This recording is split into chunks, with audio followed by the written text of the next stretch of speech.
কৃষিবিদ ঐক্য পরিষদের পক্ষ থেকে 3 দফা দাবি জানানো হয়েছে। আমি আমাদের 3 দফা দাবি উত্থাপন করছি।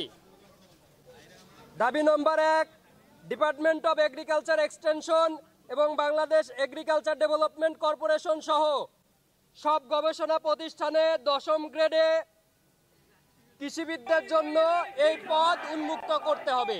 এই পদ আমরা কোনো একক গোষ্ঠীর কাছে, কোনো ডিপ্লোমা ডিগ্রিধারীদের কাছে আমরা ইজারা দিইনি। এই পদ বিএসসি এগ্রিকালচারিস্টদের জন্য উন্মুক্ত করতে হবে।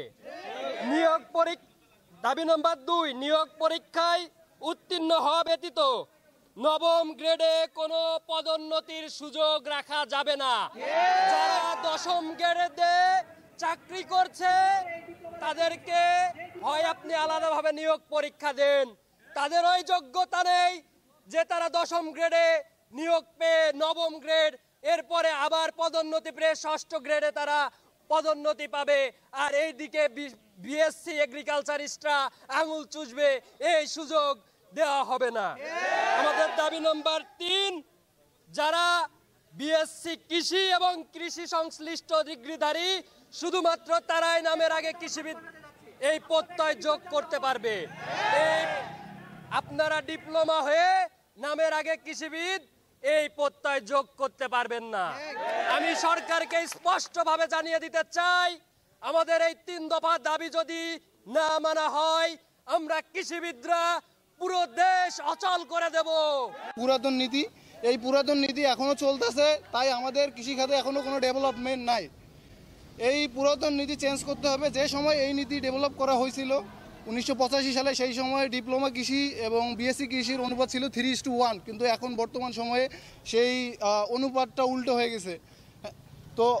তো এই যে নিয়মটা, পুরাতন নিয়মটা, এটা হচ্ছে চেঞ্জ করতে হবে। কেন আমাদের বিএসসি কৃষিদের 10ম গ্রেডে সুযোগ দেওয়া উচিত? কারণ এগ্রিকালচার বা কৃষির ক্ষেত্রে যে নলেজ বা দক্ষতাগুলো ডিপ্লোমা থেকে বিএসসি কৃষিদের অনেক বেশি। তাদের এই জ্ঞান বা দক্ষতাগুলোকে কাজে লাগানো দরকার, কাজে লাগানো হচ্ছে না। কাজে না লাগালে দেশের কৃষিখাতটা ডেভেলপমেন্ট হবে না। আদায়ের লক্ষ্যে আমরা যে মাঠে নেমেছি, আমরা ডিপ্লোমাদের আমাদের প্রতিযোগী ভাবি না, আমরা প্রতিদ্বন্দ্বীও ভাবি না। তাদের বিপক্ষে আমাদের কোনো আক্রোশ নেই। আমাদের আক্রোশ হচ্ছে, আমাদের প্রতিবাদ হচ্ছে সিন্ডিকেটের বিরুদ্ধে। সেই সিন্ডিকেট যখন ভাঙবে তখন আমাদের কৃষিবিদদের অধিকার প্রতিষ্ঠিত হবে। আমরা কোটা আন্দোলন দেখলাম, যেই কোটার বিরুদ্ধে শত মানুষ প্রাণ দিল, সেই কোটা নিয়ে ডিপ্লোমা কৃষিবিদরা 10ম গ্রেড থেকে ফার্স্ট ক্লাস 9ম গ্রেডে ঢুকে যাচ্ছে। এইরকম চলতে থাকলে এক সময় দেখা যাবে বিএসসি কৃষিবিদরা বিসিএসে কোনো পদ নাই, আমাদের পড়াশোনা করে বেকার থাকতে হবে। এই সিন্ডিকেট যত দ্রুত সম্ভব ভাঙতে হবে।